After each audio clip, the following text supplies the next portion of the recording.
Are you looking for affordable office space in Marion? The professional building located at 685 Delaware Avenue is the place for you.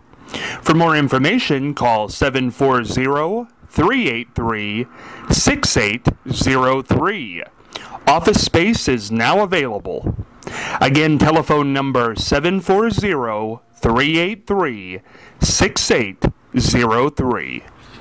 This is Scott Spears, and I'd like to welcome you to another edition of Scott Spears Now. Today, a current events episode with a very interesting guest who I'll tell you more about in just a moment.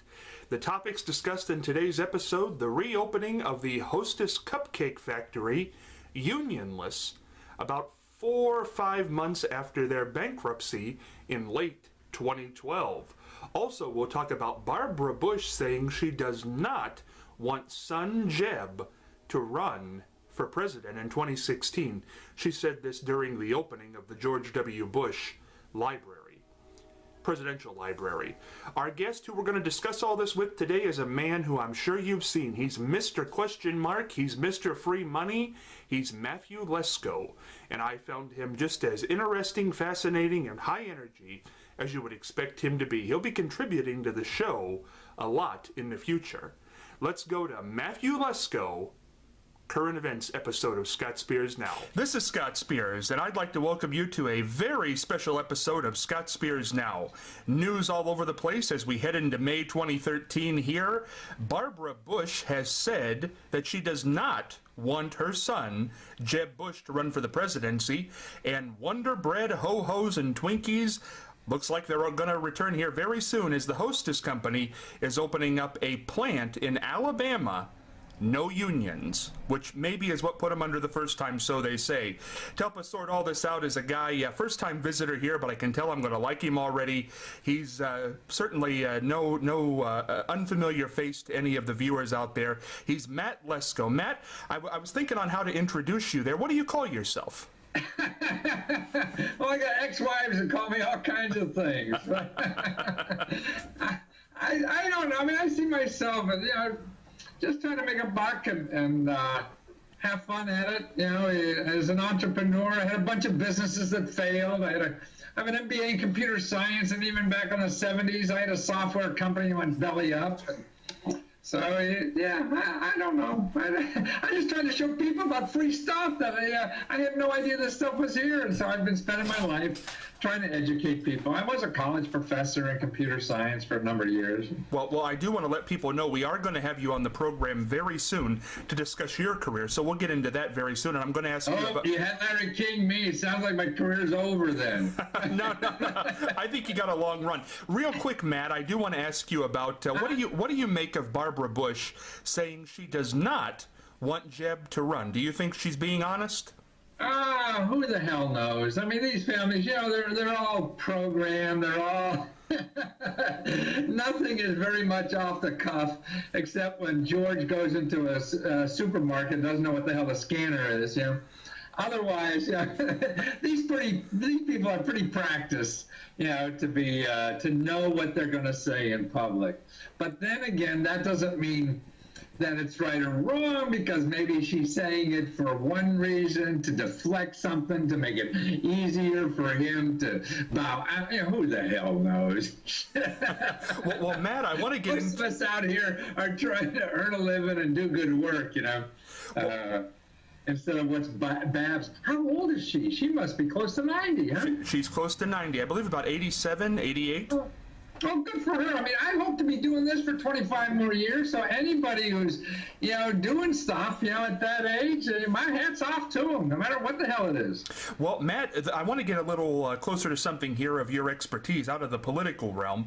Very interesting story. The Hostess Company, for people who don't know, I don't know how you could miss it, but toward the end of 2012, Hostess Company went out of business, which brought an end to the Twinkie, the Ho-Ho, the Wonder Bread, all that good stuff, due to a union dispute, so they say.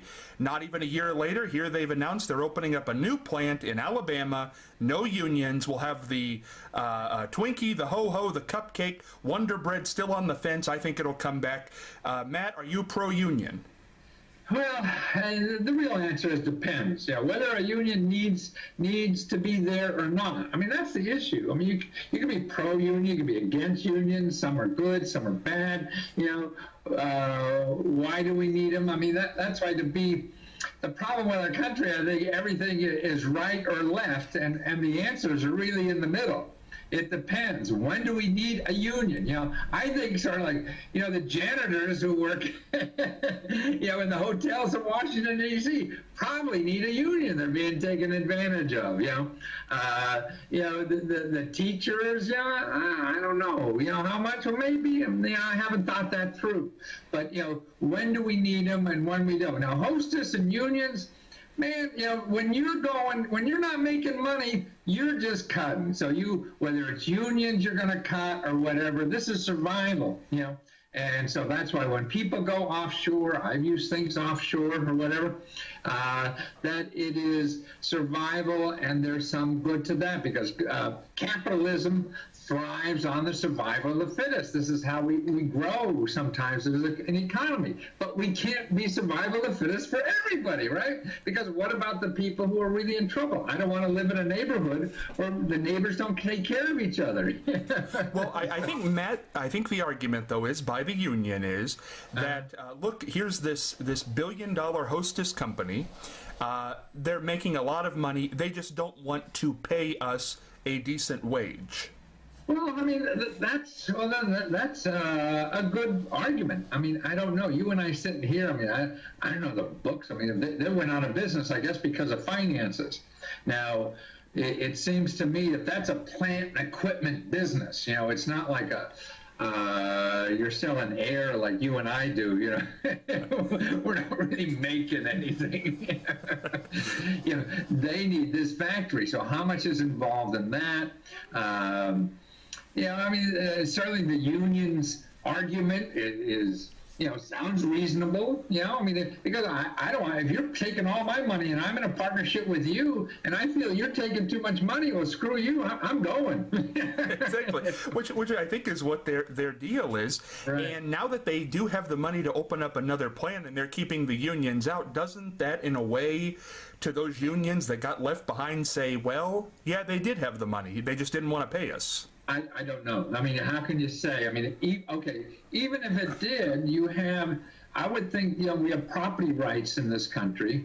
You know, I mean, whether it's morally right or wrong, you know, is something. There's a lot of issues to me on what's right and wrong.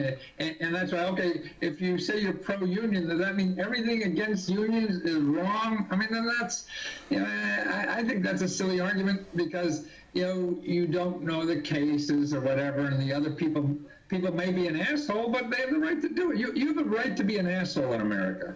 Well, I think you're right, and I think people prove that every day. But I think you've had them out as guests. I've had them on. They've been around.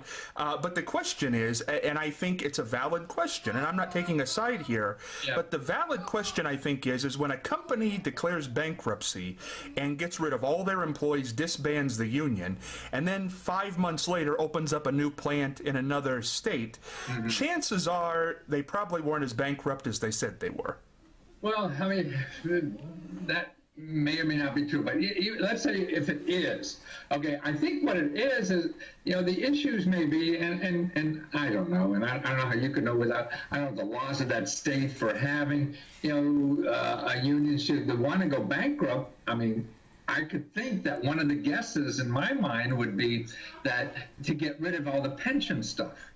See, maybe you could go bankrupt to get rid of the pensions. And so that sounds, if you make a commitment to somebody for their life and pensions or whatever, and you say, oh, I'm going bankrupt, you know, and then go across the street and, you know, in a different color suit to do the same thing just to get rid of your pension. Now that's, you know, sort of, that's a tougher argument to get, you know, to skate out of. You know, if you really were in trouble and going to leave your business, but without the unions, you may be able to stay in business. Well, I mean, then you know, that's a grayer area to me.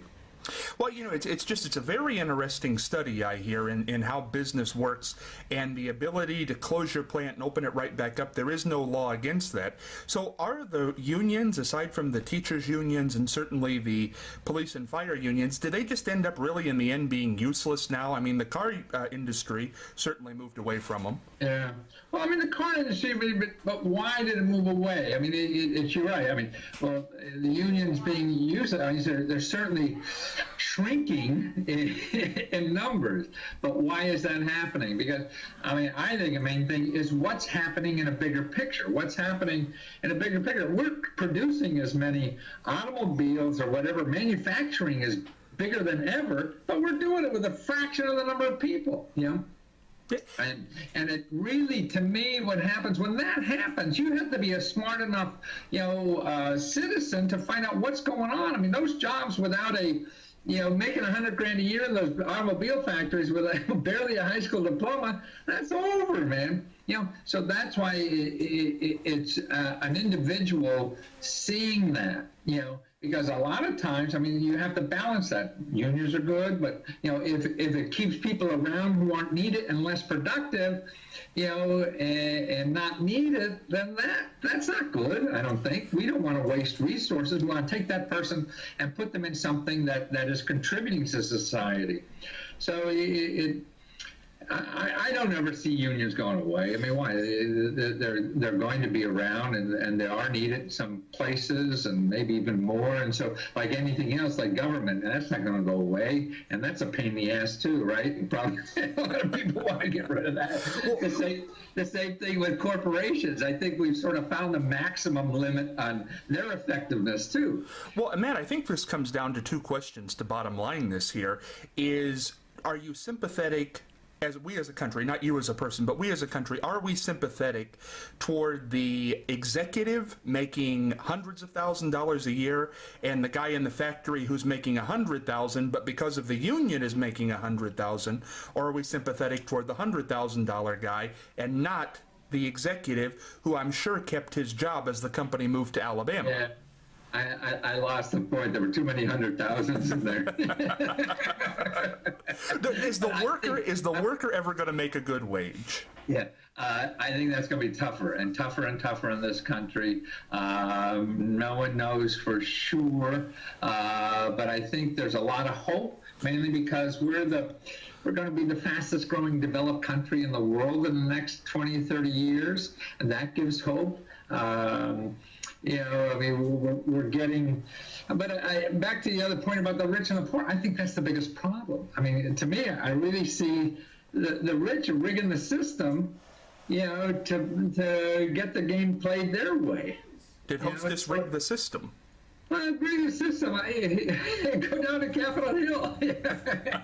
You're not a big government guy, are you, Matt? Well, yes and no. I'm trying to tell, my work is to tell people about how to use the government.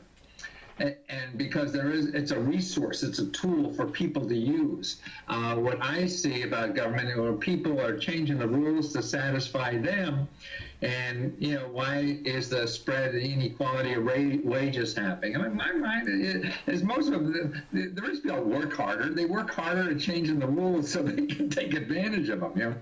And they favor them. I mean, that's what I feel is the biggest thing, and that's what I feel the biggest problem we have, because then people, if you don't feel you're getting a square shake, like we talked about with Hostess, that you're going to say you're going to screw up your game.